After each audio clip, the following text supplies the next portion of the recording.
What's going on, everybody? Welcome back to the channel and to another Overwatch League news video. As promised, I'm here with the double upload today, and we have some big information to cover as the Overwatch League, after months and months of waiting, have finally come out with a major update regarding this upcoming year. We got everything from formatting to an official date to opening day to even the return of homestands. There's a lot to cover, and that's what I'm going to be here today doing for you guys, providing my opinions and just doing a big recap of the video. So buckle in, ladies and gentlemen, because there is a lot to talk about today. The first big thing to probably get out of the way is the fact that the Overwatch League is set to return on May 5th, which means that technically that whole April release that we were supposed to be getting ended up falling through. That's what John Spector said before he left. We were supposed to do it then, but for whatever the reason, we're moving it over to the next month. It's not the biggest deal in the world, but it is a little sad that we have to wait that much longer. Now, of course, with this news is going to come a lot of theory crafting over the next couple of days, you'd have to imagine. My ideal explanation would be that they just need a few extra weeks of time to make sure that Overwatch 2 is good to go for all of the players, because technically speaking, they have yet to actually practice on that early build of the game that they were promised. So that would be my guess as to why we're heading in this direction, but it could be some other negotiation things. You never really know. No matter what the reason is, though, I'm just happy we have a sense of direction now. We know when we can actually expect to have action return, even if it's not when we expected it to be. I'm just glad we have some sort of direction to walk towards now, you know? The last couple of months have been us just in the dark constantly, so this is really nice. I think while I'm on the topic of some of the more generalized stuff that doesn't have a ton of details to it, I'm going to slide on over to a later part of the announcement where they discuss the fact that Overwatch League homestands are set to return this year. Sadly, though, that's all they really told us. We still don't know much at all. They said that more details will be coming out soon, but for now, this is where we stand. We know that homestands are coming back, and that's a fantastic thing. Any general fan or person involved with the league kind of receives a W in this situation. The fans are happy because they get to see their favorite players and teams live again, and they get to thrive in that environment, cheering everybody on, but at the same time, this is something the players have missed dearly as well. They love playing in front of an audience, and they love being on LAN as well. There's been tons of players throughout the last couple of years now, which is really sad to say, by the way, that have basically come out and said that, yeah, we really miss the homestands. It kind of just doesn't feel the same without them. So this is a great step. This is something that's going to make a lot of the players feel a lot more motivated, I would say. Again, more details are supposed to be coming soon, but according to some supposed leaks that came out, only the West is going to have said homestands. The Eastern teams, all 7 of them, aren't going to have any, which is a real bummer. They're going to just continue to play online, but just the fact that we're going to have any homestands at all is a big one in my books. Essentially, when you think about it, if everything were to go according to plan, we could be in 13 different venues. That is absolutely fantastic. But of course, I highly recommend that you keep your expectations not too high so you don't end up disappointing yourself if something goes wrong, because we still are in a world where COVID exists, and you never know when a mutation might come or when some sort of other dangerous variant could arrive on the scene that could ruin everything. There's nothing wrong with being excited, but just know that things could go wrong at any given time, you know? That's my mindset at least. Maybe you think differently, but I'm at the point where it's hard to be positive with something that's stuck around for way too long. Alright, now on to the big section of this video, where we're going to talk about a bunch of exciting formatting things. The first thing I wanted to touch base on is that we are going to have more matches compared to last year. We're going up +8 as we go from 16 to 24 regular season games for every single roster. I find this number to be pretty good for a couple of different reasons. For one, it's slightly less games than what we had in Season 2. Back then we had 28, we're moving down -4 from that, so that's not that terrible. I think that's a pretty reasonable amount of matches to play. I don't know how the players feel about it, but to me, I feel like it's not that bad from like an outsider standpoint. Additionally, this is really great in terms of strength and schedule, as they explained in the announcement video. The whole 13-7 split still does look really weird, but at the very least we get some pretty even scheduling, as every team from the West plays each other twice, while everybody from the East is going to play each other once each tournament. So that's pretty good. There's no unfair advantage there in terms of some teams having more easy teams than other. Like, I remember last year we saw a couple of teams play the Valiant a couple of extra times. None of that is going to be in effect this year. Everybody plays the same opponents. It's not something I complained about often, but I did recognize it as a problem, and I'm sure a bunch of you guys out there are a bit more vocal about it. It's understandable, and it looks like the league attacked that head on, so that's a really good change. On the topic of scheduling, the Overwatch League actually revealed what matches we can be looking forward to on opening week. And it was there that it was revealed that we're actually going back, it would seem, to the whole 4-day system that we used to run back during Season 2, and I think 1 as well, if I remember correctly. But it's going to be Thursday, Friday, Saturday, Sunday from the looks of it, and you're not going to hear me complain because I actually liked having some weekday games, as it gave me something to look forward to after a long day of school or work or whatever it may have been back in the day, so this is great. As for the matches themselves, I'll put them up on screen if you want to take a look for yourself. Some of the ones that I personally am very much looking forward to are the Gladiators versus New York,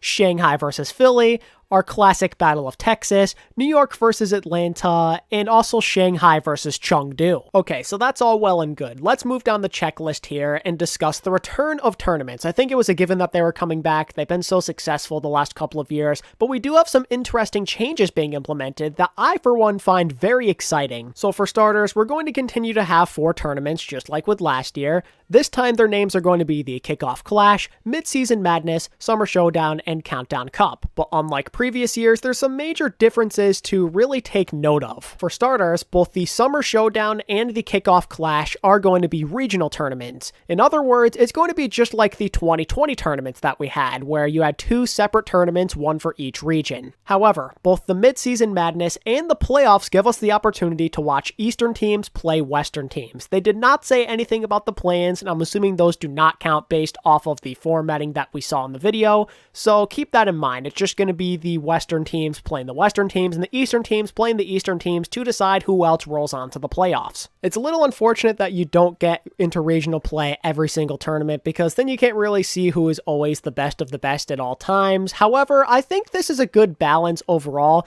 It felt like at times maybe it was a bit much last year. There were some complaints and everything, but this is a better balance. By having 2 tournaments that are regional, that means you're going to have less complainers when it comes to staying up too late and whatnot. People from Europe are going to be a lot happier because games are going to be at more normal times for them, both in NA and with the Asian games as well. So I think that EU gets a big dub in that regard. But then to satisfy our curious minds, we still do have some fun inter-regional play to look forward to. So it's great. Everybody kind of wins here. We're probably still going to see the Hawaii thing where we have the equal ping system in place where the NA teams travel while all the teams from Asia stay where they are. It's not the greatest system in the world, but at least we're only doing it twice, which means that there's less of a safety hazard overall for all of our players and staff. In regards to qualification for said tournaments, it really depends on which one you're talking about. If you're talking about the regional ones, then it's going to look like this. In the West, 8 teams will qualify. Meanwhile, in the East, you'll only have 4. And just like what we saw with all of our tournaments last year, it's going to be a double elimination bracket on both sides. So that means we get tons of action to look forward to. Then for the international tournaments that we get, whether it be the playoffs or the whole mid-season thing, it's going to be 8 teams from the West making it, and then you have 4 from the East, but they're all going to be playing together, which means that we get an epic 12-team cross-regional tournament. That is sick. I love that. According to Mr. X, that is going to equal 6 whole different days of Overwatch tournament action. That is super hype. Now, I'm assuming this means we're going to have just 6 straight days on the same week where we all collectively degen and nerd out over our favorite Overwatch players and whatnot. Maybe I'm wrong there. Maybe they'll separate it into like 2 separate weeks where it's like 2 3-day weekends maybe. I don't know what the plan is there, but either way, this is really good. I feel like the Overwatch League hasn't really had a lot of these marathon-like playoff/tournament settings, and other esports have. I've seen other ones do it in the past, and I've always felt jealous, so now it's our turn to shine. Something else that's interesting about these tournaments that is like a somewhat decent quality of life change for some of these teams hunting for a playoff spot is the fact that if you even just qualify for one of these mid-season tournaments, you get a free league point. Obviously, you'll get more the better you do, but just the fact that you get one could be the difference between watching from home or making the playoffs. Although, I don't think any of this technically counts for the Countdown Cup, since the Countdown Cup this year is just going to be the play-in tournament/playoffs. So I don't think you get anything for qualifying there. It's more of just fighting to survive, but the other ones, there definitely are some good points on the table to earn. To kind of make up for that fact, supposedly there's going to be even more league points to earn than we saw last year from participating in these tournaments. The whole regional tournament tournament system is going to work the same way with rewards that we've seen in the past, where if you get first place, you get 3 points, and then second place, 2 points, and so on and so forth. But the Midseason Madness, on the other hand, that's going to offer some heftier rewards. Just for third place, you get 2 points. Then if you get second, 3. And then first place, if you are the champions of this tournament, you get 4. And that's not even counting the free point you getting for making the tournament, I believe. So that's like 5 points if you were to come in first. And that could be huge. I'm not sure how I feel about that. I think that's a bit overkill. But at the same time, maybe we can deal with it. Also, you never know when a Miracle team might come out and just completely take everybody by storm and then make the playoffs because they do so well in one of these tournaments. Getting back on the idea of qualification though, both of the regional tournaments, I'm assuming are just going to be like what we saw last year and the year before, where if you play well enough in your qualifiers, you get in. But in terms of the whole mid-season thing and of course the playoffs, it comes more so down to your league points and record and whatnot. And I really like this because that means the mid-season tournament is going to allow us to only show off the best of the best. The teams with the top records in the league will compete against each other. There's nothing to do with making it through with other tournaments. It's just you gotta have a good record and you're in. And the same of course applies to the playoffs. Certain seeds are automatically going to qualify just by having a good enough record. Seeds 1 through 6 and 1 through 3 in the West and East respectively are both going to qualify automatically. Then for the play-ins, it's kind of just a bloodbath with some of those teams that are on the cusp. And what I like about the play-ins this time around is it only feels like a select few teams can get in. Not everybody is welcome. In the West, only seeds 7 through 10 qualify. Meanwhile, in the East, it's seeds 4 through 6, with the 4 seed getting a first round bye. However, in the West, you actually do have a double elimination bracket in place, where if you win your first 2 games in a row in the winner's section, I guess you could say, then you automatically make the playoffs,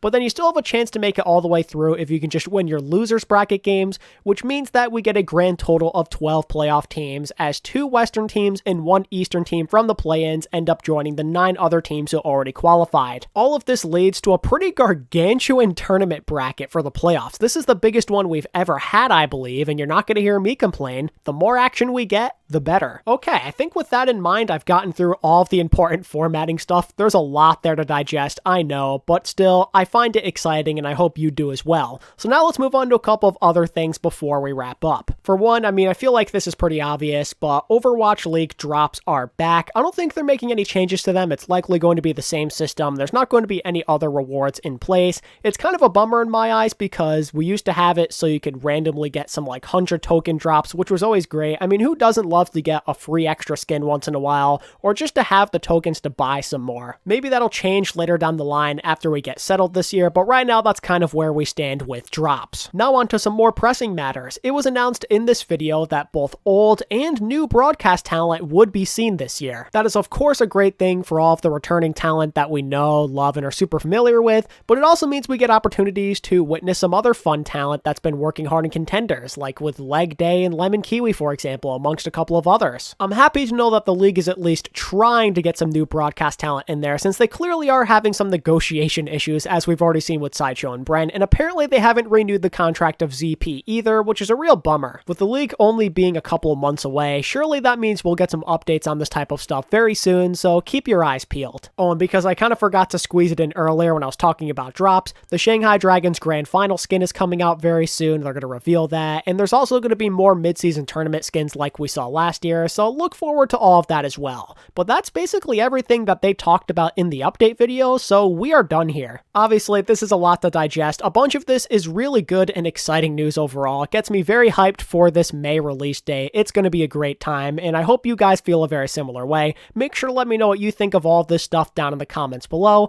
and if you enjoyed this video and you want more Overwatch League news just like this, be sure to give this video a like and subscribe to my channel if you're new. And until next time, this is ATP, signing out. Peace.